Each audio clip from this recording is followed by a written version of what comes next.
everyone, welcome to Audio Achievers. In today's video, we are going to continue with the chapter Heredity and Evolution, which is a very important chapter, and the concept we are going to take today is also very important in this chapter.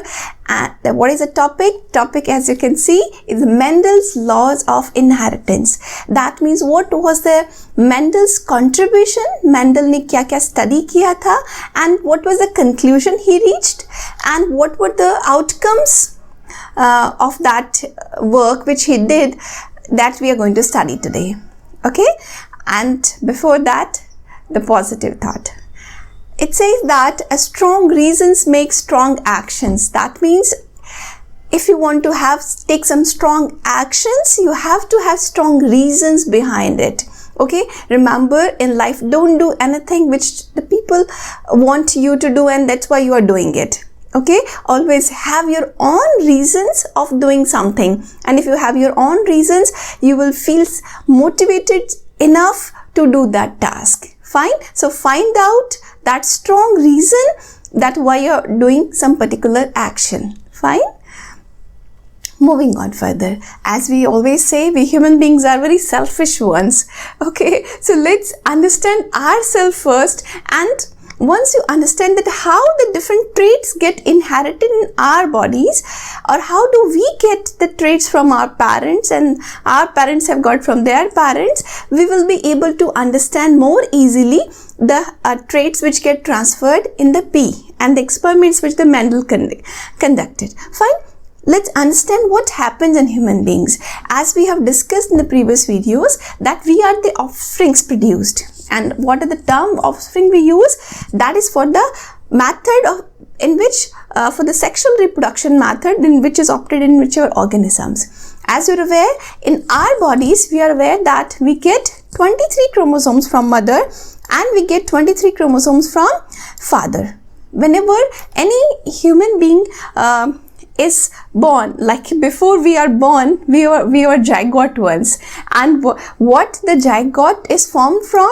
Zygote is formed from the 23 chromosome and the cytoplasm which come from the mother's egg from the mother, and the 23 chromosomes which comes from the father in the form of sperm. When these two fuses, that means when their fertilization take place, the zygote is formed. And the zygote get 46 chromosomes. So what are you understanding here?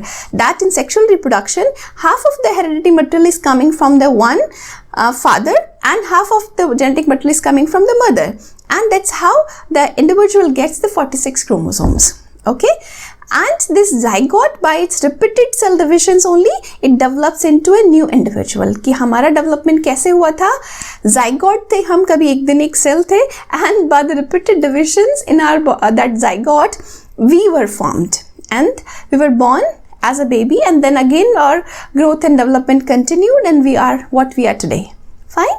So that's how the traits get inherited. We are getting traits from parents, like in the form of sperm as 23 chromosome, and from the mother inside the egg as 23 chromosomes, and all the information, whatever actions my body is doing, whatever things my body is making, that all information is stored in the DNA, and it's a very coded information. Okay, whereas that information has been decoded. You are aware that our DNA has been decoded.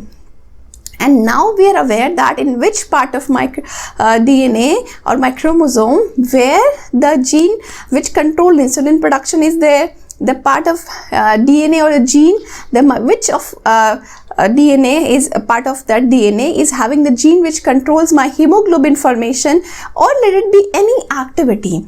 Fine. So that's how we get our traits from our parents. Fine.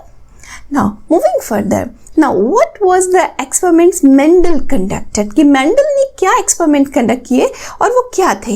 Before that, we understand his experiments completely. उसके कुछ terms हैं जो आप समझ लीजिए. जैसे you are aware that Mendel was successful in his experiment क्योंकि उन्होंने कुछ techniques adopt की थी.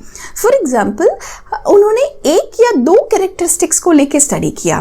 unlike his other scientists who had done the studies earlier.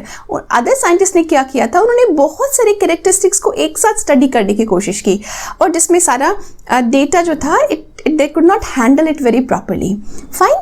तो मेंडल का क्या बेनिफिट था, मेंडल ने अपना जो डेटा था वो बहुत स्टैटिस्टिकली मेंटेन किया था, one thing. Second thing, he had studied one characteristic at a time, या फिर उन्होंने दो कैरेक्टरिस्टिक्स को एक साथ स्टडी किया था. तो वो स्टडी जिसमें उन्होंने एक कैरेक्टरिस्टिक को स्टडी किया उसे हम कहते हैं मोनो हाइब्रिड क्रॉस.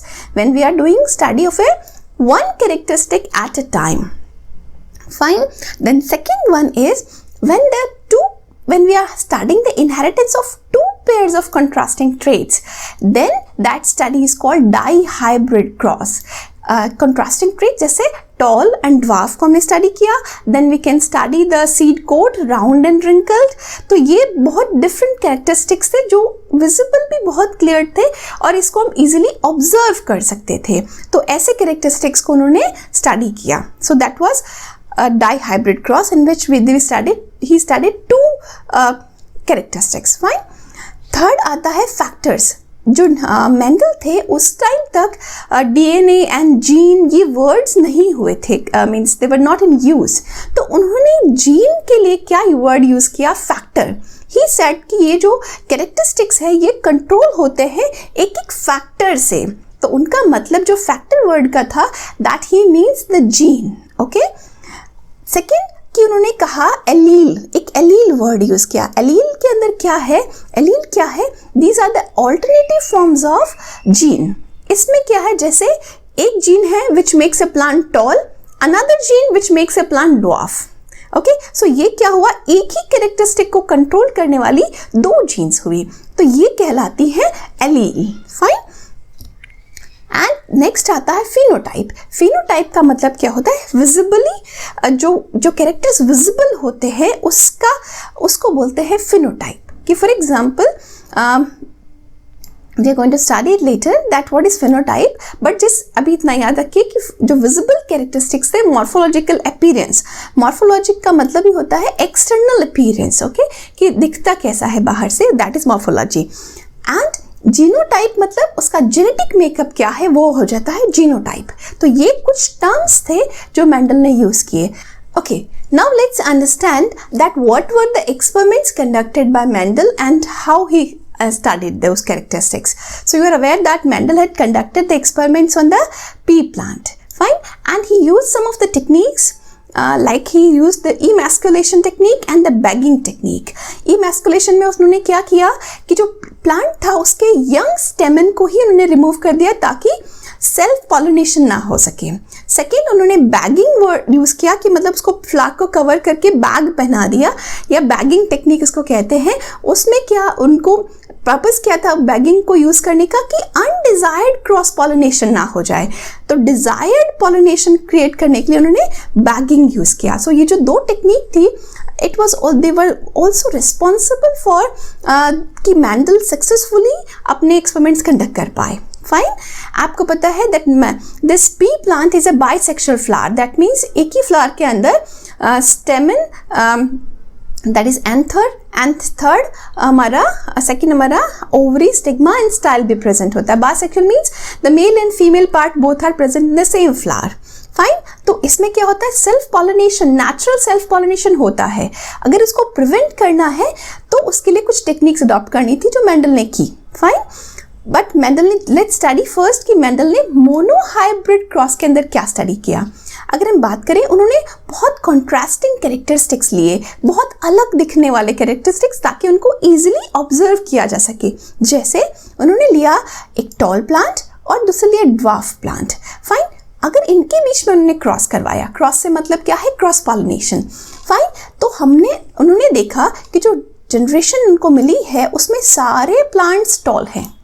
फाइन. अब उसके बाद उन्होंने नेक्स्ट जनरेशन में फिर से इसको सेल्फ पॉलिनेशन करवाया, तो उन्होंने देखा कि उनको रेशो मिला 3:1 का.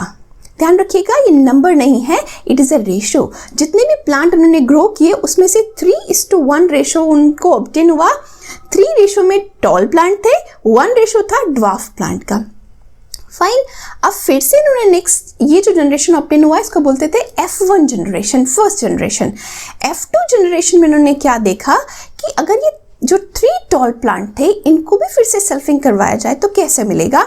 इनको फिर मिला 1 toll and 2 tall, means out of these 3 tall, 1 tall was purely tall and 2 talls were impure। अब इनको ये कैसे पता चला कि जब इस 1 कैटेगरी के कुछ प्लांट्स को सेल्फिंग जब करवाया गया इन प्लांट्स को, तो उसमें से 1 जो रेशो था वो अपनी सारी जनरेशन्स के लिए वो टॉल और टॉल प्लांट में ही ग्रो हुए, जबकि जो 2 रेशो था, डबल रेशो जो था उसका, उन प्लांट्स में क्या हुआ कि जब फिर से उनका सेल्फिंग करवाया गया तो फिर से उनको मिला 3:1 का रेशो।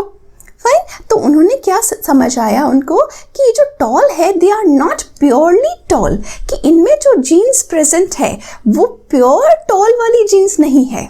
ओके, आप ध्यान रखिएगा। अब we are going to study it and how he studied it.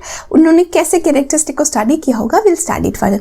तो उनको क्या समझ आया कि ये जो टॉल है, अगर ये प्योरली टॉल जीन्स होती, इसके अंदर फैक्टर्स होते जो इसको प्योरली टॉल बना रहे होते, तो वो नेक्स्ट जनरेशन में भी टॉल ही होता।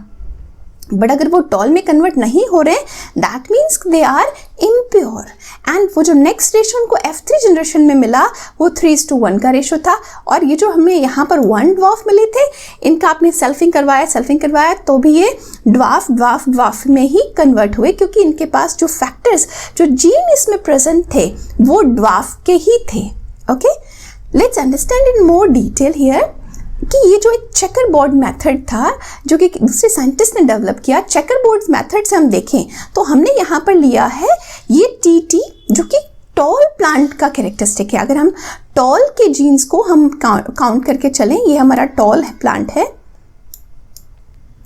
ओके, अगर हम मान लें कि ये हमारा टॉल प्लांट है, forget about my handwriting, okay, sorry.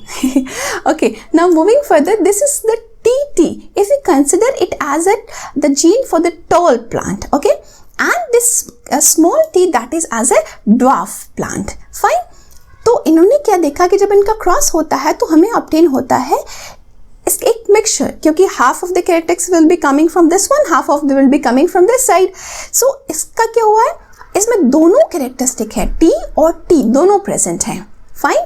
अगर ये वापस जब हो रहे हैं नेक्स्ट जनरेशन में अपने आप से divide, they are doing pollination again, तो इसमें क्या हो रहा है, this indicates male and female. We can keep the male on one side and the female on the other side in the board. इसको हम बोलते हैं चेकर बोर्ड। जैसे एक बोर्ड है वैसा ही, मतलब जैसे चेस का बोर्ड होता है वैसे ये चेकर बोर्ड है। इसमें क्या कर रहे हैं हम, इनका जीनोटाइप कैसा क्रिएट होगा वो हम स्टडी कर रहे हैं, देख रहे हैं। अब इन्होंने क्या देखा कि अगर ये कैपिटल T और ये कैपिटल T वाली जीन्स एक प्लांट में आती हैं तो उसके अंदर हो जाता है pure TT, that means it is having both the genes same. ठीक है, तो इसमें मतलब दोनों जीन्स आई हैं वो टॉल वाली हैं। अगर हम बात करते हैं इस T और T की, इसके अंदर यहाँ से T आया है, यहाँ से कैपिटल स्मॉल t आया है, तो ये हो गया है हमारा tall, but it is not pure tall because इसमें एक जीन हमारा ड्वार्फ वाला भी आ गया है। फाइन। फिर हमारा इसमें भी यही होता है कि ये T और ये T अगर क्रॉस करते हैं तो फिर से इसमें क्या हो रहा है, मतलब एक प्लांट के अंदर ये दोनों जीन्स आते हैं तो ये भी टॉल है बट यहाँ पर ड्वार्फ का जीन भी है। तो इस तरह से हमें क्या रेशो मिल रहा है, हमें यहाँ पर रेशो मिलता है 3:1 का रेशो। आप देख रहे हैं कि ये जब रिएक्ट कर मीन्स पॉलिनेट कर रहे हैं क्रॉस हमारा इसमें सेल्फ पॉलिनेशन से, तो हमें ऑब्टेन हो रहा है 3:1 का रेशो। आपको समझ आया होगा होपफुली कि इनको कैसे 3:1 का रेशो मिला है। फाइन। तो इस तरह से हम ये उस वक्त टेक्निक नहीं यूज़ की गई थी, तो मेंडल ने स्टडी किया था। बाद में एक साइंटिस्ट ने ये मेथड दिया है चेकर बोर्ड मेथड, बट इससे स्टडी करना इजी है। This is given in your text book also. Okay, now moving on further कि जो मेंडल ने एक्सपेरिमेंट किए उससे वो किस कंक्लूजन्स पर पहुंचे ये हमें समझने की ज़रूरत है। तो अब मेंडल के जो मोनोहाइब्रिड क्रॉस के कंक्लूजन थे वो क्या थे? There were 3 conclusion on which he reached. First conclusion उनका था कि each character is controlled by a pair of unit factors, कि एक कैरेक्टरिस्टिक को कंट्रोल करने के लिए 2 फैक्टर्स हैं। दैट मीन्स एक फैक्टर है जो इस पी प्लांट को टॉल बना सकता है, एक है जो इसको ड्वार्फ बना सकता है, ठीक है। सेकेंड, इसको इस कंक्लूजन को क्या कहते हैं? It is called as a conclusion of unit factor और paired factor. Fine. Second conclusion क्या था? सेकेंड कंक्लूजन ये है कि when two different unit factors are present in a single individual, कि जब वो दोनों फैक्टर्स एक सिंगल इंडिविजुअल में आ जाते हैं, then also only one factor can express itself, कि इसमें से सिर्फ एक फैक्टर होता है वो अपने आप को एक्सप्रेस कर पाता है, and that is known as dominant factor. उस फैक्टर को कहा जाता है dominant factor. And another factor which could not express itself is called as a recessive factor। अब ध्यान रखिएगा, हमने यहाँ टर्म यूज कर लिए हैं, ध्यान रखिएगा। डोमिनेंट का मतलब क्या होता है? वो जीन जो कि हमेशा अपने आप को एक्सप्रेस करेगी, और एक होती है रिसेसिव, जो डोमिनेंट जीन अगर प्रेजेंट है एक इंडिविजुअल में तो वो उसको एक्सप्रेस नहीं होने देती है। फाइन, ध्यान रखिएगा। नेक्स्ट आता है, इसको क्या क्या कहते हैं इस कंक्लूजन को? It is called as conclusion of dominance. Okay, इसको कहा जाता था, उन्होंने कहा कंक्लूजन ऑफ डोमिनेंस की दो जो एलील्स हैं, जैसे हमारा यहाँ पर दो जीन्स है, एक टी कैपिटल टी से हम डोनेट कर रहे हैं, एक स्मॉल टी से कर रहे हैं। उसमें से आपको पता है capital T that is dominating gene and small T that is recessive. यहाँ पर हम जीन वर्ड यूज कर रहे हैं, बट मेंडल ने यहाँ यूज किया था फैक्टर, ठीक है। इसलिए उन्होंने कहा एक फैक्टर है डोमिनेंट यूनिट फैक्टर और एक है रिसेसिव फैक्टर, और डोमिनेंट के होते हुए रिसेसिव अपने आप को एक्सप्रेस नहीं कर पाता है, इसीलिए कैपिटल टी और स्मॉल टी वाला कॉम्बिनेशन होने पर भी प्लांट टॉल ही बनता है। Okay, now the third conclusion क्या था? कि ड्यूरिंग गेमीट फॉर्मेशन के टाइम पर जो यूनिट फैक्टर्स है एक पेयर के, दे सैग्रीगेट रैंडमली, उनमें रैंडम सैग्रीगेशन होता है, and they get transferred into the gamete. उसमें से कई, अगर कैपिटल टी और एक स्मॉल टी है तो कुछ में कैपिटल टी ट्रांसफर हो सकता है, कुछ में स्मॉल टी ट्रांसफर हो सकता है। फाइन। सेकेंड कंक्लूजन क्या था? That each gamete receives only one factor of a pair. अब ऐसा नहीं है कि एक गैमेट के अंदर आपको स्मॉल टी और कैपिटल टी दोनों मिल जाएगा, नहीं। Okay, that gamete will either receive the capital T gene, that means the dominating gene, और it will receive the recessive gene. Fine. तो ध्यान रखिएगा कि हर एक गैमेट के अंदर एक पेयर का एक ही जीन जाएगा, दोनों मीन्स नहीं जाएंगे। दोनों जो दो जीन्स प्रेजेंट है या एक पेयर है जीन्स का, उसमें से एक ही जाएगा। फाइन। और इसके लिए इसको क्या कहा जाता है? It is known as purity of gametes और सेग्रीगेशन, कि जो गेमीट्स है उसमें जो जीन्स प्रेजेंट है वो प्योर है, क्योंकि उसमें एक ही जीन जाएगा। As it will the tall gene will go और the dwarf gene will go. Fine, that's what is conclusions of monohybrid cross on pea. ये उनके मोनोहाइब्रिड क्रॉस के कंक्लूजन्स थे। पहला क्या था कि एक फैक्टर, एक कैरेक्टरिस्टिक को कंट्रोल करने के लिए दो फैक्टर्स हैं। फाइन। सेकंड था कि जो दो फैक्टर्स हैं उसमें से एक डोमिनेंट है, एक रिसेसिव है, तो जो डोमिनेंट है वो एक्सप्रेस करता है, रिसेसिव एक्सप्रेस नहीं कर पाता है। थर्ड था कि जब गैमीट फॉर्मेशन होता है तब उस एक गैमीट के अंदर एक ही जीन जाता है, एक पेयर में से, दोनों नहीं जाते हैं। दैट मीन्स आइदर टॉल वाला जीन जाएगा या ड्वार्फ वाला जीन जाएगा। फाइन। सो ये थे मेंडल के conclusions. Now let's study that what was the experiment done in the dihybrid cross by Mendel, कि डाई हाइब्रिड क्रॉस में उन्होंने कौन से कैरेक्टरिस्टिक लिए। First we have already study कि डाई हाइब्रिड क्रॉस क्या है, जब हम टू कैरेक्टरिस्टिक्स के इनहेरिटेंस को स्टडी कर रहे हैं, कि टू कैरेक्टरिस्टिक्स को हमने ले लिया है, वो कैरेक्टरिस्टिक्स नेक्स्ट जनरेशन में कैसे पास होते हैं या हाउ दे आर इनहेरिटेड, उसको हम स्टडी करते हैं। फाइन। और इसको कहते हैं डाई हाइब्रिड क्रॉस। अब मेंडल ने कौन से टू कॉन्ट्रास्टिंग कैरेक्टरिस्टिक्स लिए?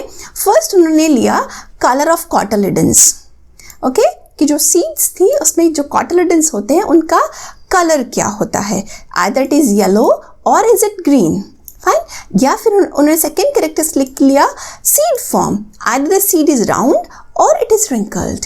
फाइन। ये दो कैरेक्टरिस्टिक्स उन्होंने एक अपने क्रॉस के अंदर स्टडी किए। फिर से अब इसमें क्या थे, हमको ये समझना है कि इसमें जो राउंड और येलो था वो डोमिनेटिंग कैरेक्टरिस्टिक्स थे, और जो ग्रीन और रिंकल्ड था वो रिसेसिव कैरेक्टरिस्टिक्स थे, कि जब तक राउंड और येलो के जीन्स एक प्लांट में प्रेजेंट है तब तक ग्रीन और रिंकल्ड अपने आप को एक्सप्रेस नहीं कर पाते हैं। ठीक है, this is this study he had already done. Fine.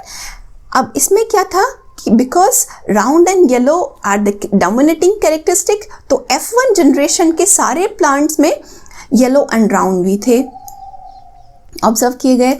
अब इनको क्या किया इन्होंने कि F1 जनरेशन के जो प्लांट्स थे इनको वापस इन्होंने सेल्फ पॉलिनेट किया। फाइन, सेल्फ पॉलिनेशन किया। फाइन। अब उनको बेसिकली डाई हाइब्रिड क्रॉस में स्टडी क्या करना था मेंडल को, he wanted to study the effect of one pair of heterozygous on the other pair, कि उनको देखना था कि जो हेटेरोजाइगस पेयर फॉर्म हो रहा है, यहाँ पर एक प्लांट के अंदर हमारे पास जीन, तो उसको पास येलो का भी आ गया है, राउंड का भी आ गया है, ग्रीन और रिंकल्ड मिक्सअप हो गए हैं, बट इनका एक दूसरे पर क्या इफेक्ट है उसको इनको स्टडी करना था। So let's see what he did in this experiment, कि उन्होंने राउंड और येलो को लिया, उन्होंने रिंकल्ड और ग्रीन को लिया, इसका क्रॉस पॉलिनेशन करवाया। F1 जनरेशन में सारे प्लांट्स राउंड एंड येलो थे। फिर उन्होंने जब F2 जनरेशन में और जब इन्होंने यहाँ पर सेल्फ पॉलिनेशन करवाया, तो इनको क्या ऑब्जर्व हुआ, दैट जो नेक्स्ट जनरेशन था उसमें राउंड एंड येलो भी मिले, राउंड एंड ग्रीन भी मिले, रिंकल्ड एंड येलो भी मिले और रिंकल्ड एंड ग्रीन भी मिले। दैट मीन्स कि ये जो कैरेक्टरिस्टिक्स थे, जो जीन था जो कि राउंड को कंट्रोल कर रहा था, राउंड शेप को, और जो येलो कलर को कंट्रोल कर रहा था, और जो फैक्टर रिंकल्ड को कंट्रोल कर रहा था, और जो ग्रीन कलर को कंट्रोल कर रहा था, ये सारे फैक्टर्स अलग अलग हैं। ओके। एंड सेकेंड उन्होंने क्या ऑब्जर्व करना था कि कैसे मूव करते हैं, क्या ये एक साथ मूव करते हैं या अलग अलग मूव करते हैं। तो उन्होंने क्या देखा कि राउंड और येलो अगर ये एक साथ नहीं होकर राउंड ग्रीन के साथ भी जा रहा है, रिंकल्ड के साथ भी जा रहा है, तो that means these all characteristics are moving segregating separately, ये एक साथ ज्वाइन नहीं है या फिर एक ही फैक्टर नहीं है जो इनको कंट्रोल कर रहा है, there are separate factors who are controlling these characteristics. Fine. Conclusion को हम और स्टडी कर लेते हैं। जब उन्होंने F2 जनरेशन में देखा that all these 4 different kinds of plants are obtained. Fine. तो उन्होंने क्या देखा कि जब जो ओल्ड कॉम्बिनेशंस थे हमारे पास, yellow and round and wrinkled and green, वो तो था ही, उसके अलावा भी हमारे को डिफरेंट कॉम्बिनेशंस मिल गए। दैट मीन्स इससे क्या प्रूव हुआ, this showed that inheritance of seed coat colour is independent from the inheritance of the shape of seed, कि ये जो 2 कैरेक्टरिस्टिक्स थे ये अलग अलग ट्रांसफर हो रहे हैं हर एक प्लांट के अंदर। That means there is a different factor और the gene controlling these. Fine. और इससे कंक्लूजन को क्या कहते हैं हम, इस कंक्लूजन को कहते हैं कंक्लूजन ऑफ इंडिपेंडेंट असॉर्टमेंट, कि जो जीन्स हैं ये इंडिपेंडेंटली असॉर्ट हो रही है, मूव हो रही है इनटू डिफरेंट गेमीट्स, और उन गेमीट्स का जब फ्यूजन होता है और जो प्लांट ऑब्टेन होता है फिर वो उसमें डिफरेंट कैरेक्टरिस्टिक्स होते हैं। सो यही मेंडल के जो मोनो हाइब्रिड क्रॉस था और डाई हाइब्रिड क्रॉस था उसके कंक्लूजन्स हैं।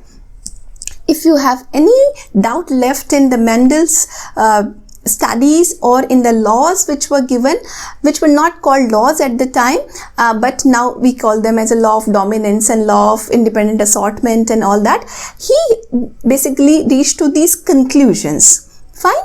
Okay, so thank you for watching this video. If you have any question, do write to me in the comments, and if you like the video, if you like the explanation, please share it with your friends and subscribe to the channel as well, because I'm trying to make the videos for your easy and very easy understanding of the concepts. Thank you for watching EduTubers. Take care. Bye.